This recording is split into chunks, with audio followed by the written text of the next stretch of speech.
हमारा सम्मान, यह अभियान ये अभियान पूरा साल चलेगा। आज हमने न्याय सहायक कार्यक्रम की भी शुरुआत की है। न्याय सहायक समुदाय आधारित संदेश वाहक है, जिन्हें कई ब्लॉकों और जिलों में केंद्रीय न्याय विभाग द्वारा दी जाने वाली कानूनी सेवाओं और समाधानों पर घर घर जागरूकता पैदा करने का काम सौंपा गया है। इसके साथ साथ हमारा संविधान हमारा सम्मान अभियान में कानून की पढ़ाई कर रहे छात्रों को भी आगे आना चाहिए। मैंने आज जैसी मैं ऑडिटोरियम में आया था तो मैंने कई लॉ स्टूडेंट्स को देखा तो मुझे बहुत प्रसन्नता हुई।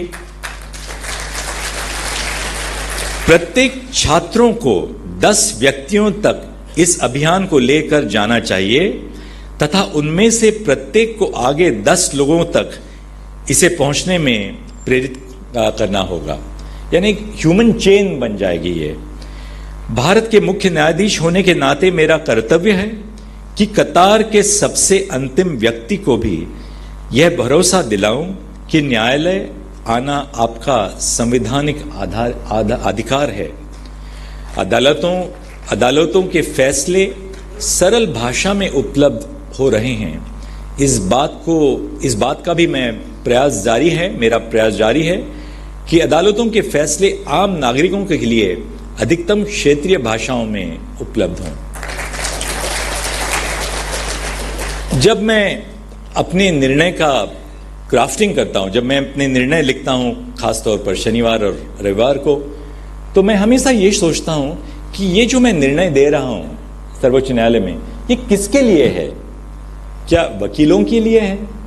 क्या जजों के लिए है? आप निर्णय वकीलों के लिए लिखेंगे, जजों के लिए लिखेंगे तो क्लिष्ट भाषा में लिखेंगे, पर आप यदि अपना कर्तव्य ये समझते हैं कि ये निर्णय को मुझे नागरिकों तक पहुंचाना है तो उनकी भाषा में, बहुत सरल भाषा में आप लिख पाएंगे।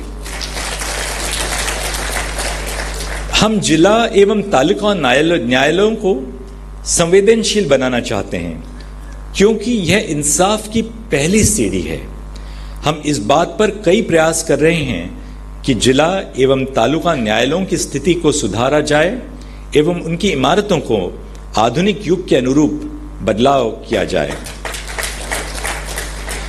न्याय मानवीय होता है, संवेदनशील होता है। आज कानून की पढ़ाई में बच्चियों की रुचि तथा बढ़ती संख्या देखना खुशी का विषय है। अभी थोड़ी देर पहले मुझे कलेक्टर मैम ने बताया कि वो कैंपस लॉ सेंटर में उन्होंने शिक्षा प्राप्त की, जहां पर मैं भी स्टूडेंट था। 20-25 साल उनसे सीनियर था मैं।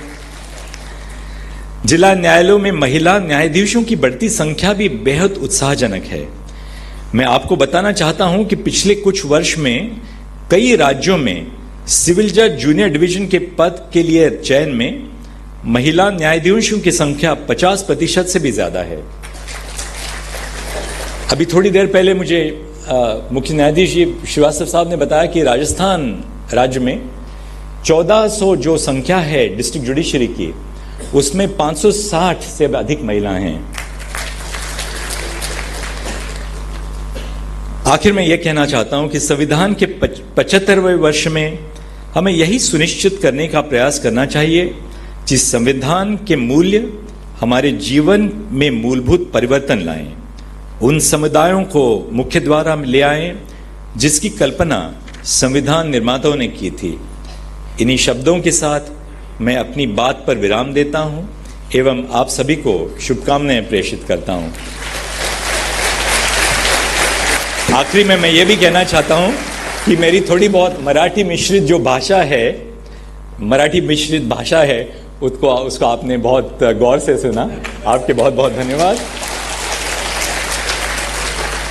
ई कोर्ट्स फेज 3 का शुभारंभ हो रहा है। भारत सरकार ने ई कोर्ट्स फेज 3 में करीब 7,000 करोड़ रुपए का बजट हमें प्रदान किया है।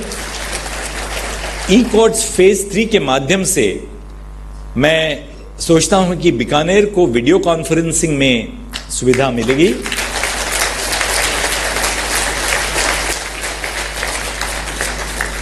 ताकि बीकानेर में बसे हुए जो वकील हैं वो भी अपने हाईकोर्ट में अपनी बहस करें।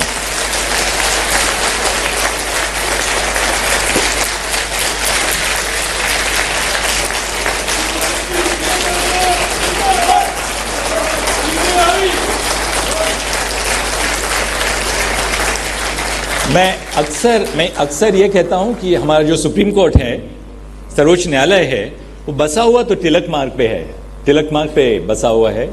लोकमान्य तिलक कितने बड़े स्वतंत्रता सेनानी थे, हमारे महाराष्ट्र में थे। पर मैं हमेशा यही सोचता हूं कि ये सर्वोच्च न्यायालय जो है वो सुप्रीम कोर्ट ऑफ इंडिया, ये सुप्रीम कोर्ट ऑफ तिलक मार्ग तो नहीं है।